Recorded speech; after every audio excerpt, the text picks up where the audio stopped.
In this video we are going to talk about the dribbling tutorial. So before starting this video, like this video and subscribe to our YouTube channel for future updates. Playing basketball is excellent for the health of your heart. Because you continue to move, your heart rate will continue to grow. Additionally, it assists in the development of endurance, which is essential when working to ensure that your heart remains in good shape.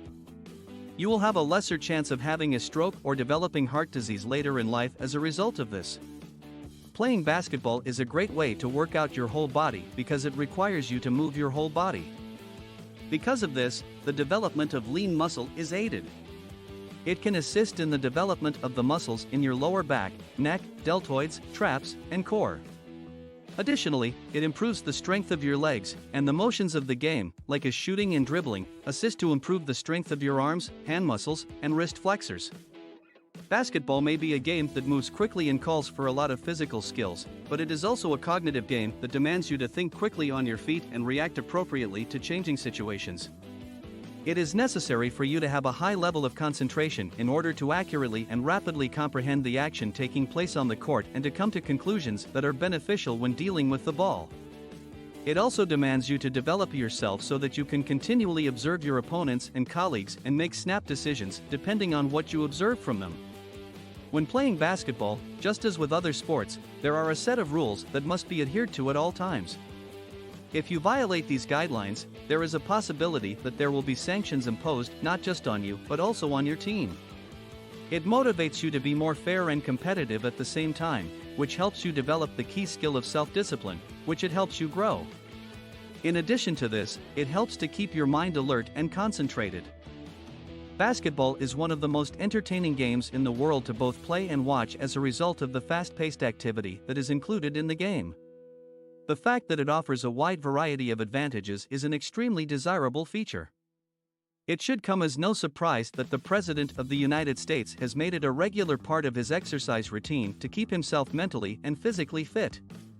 Both adults and children will like playing this game very much. This is the activity for you if you are seeking for a sport that will provide you with various benefits, both physically and psychologically, and it is one that you can play. Dribbling, also known as Dribbling Fundamentals, is something that you are going to learn from us today. If you are new to football or just don't know how to dribble back well, or if you just want to refresh your memory on how to actually dribble correctly, then this article is for you. Now, we are all aware that we simply want to acquire as many cool skills as possible, and we want to do so immediately.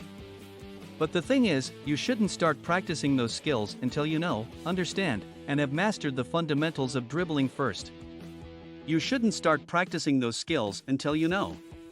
Because of this, we will spend some time today teaching you how to touch the ball, how to sprint with both feet, and then we will go over some drills to help you get started with your dribbling.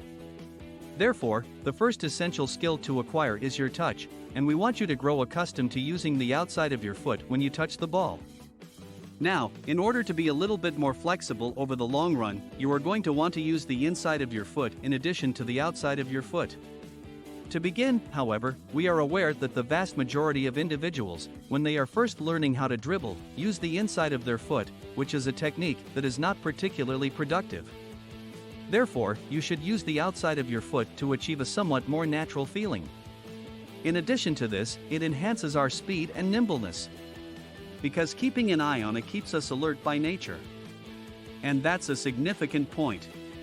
When it comes to contact, there is one more factor to consider, and that is control.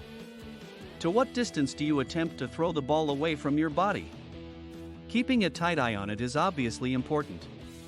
Do not carry it directly on your person because you risk losing your balance and falling down if you do. On the other hand, you should push it out equally as far. Therefore, when you take the next step, you are going to practically run straight into the ball with the foot that you are using to dribble it. Forget about your good dribbling, it's all about maintaining balance and maintaining control. Those 510-meter touches are what you just spring after. The following stage is to unintentionally go forward in the proper direction. Now we will discuss maintaining equilibrium while maintaining control. Running in the correct direction is the most effective strategy for accomplishing this goal.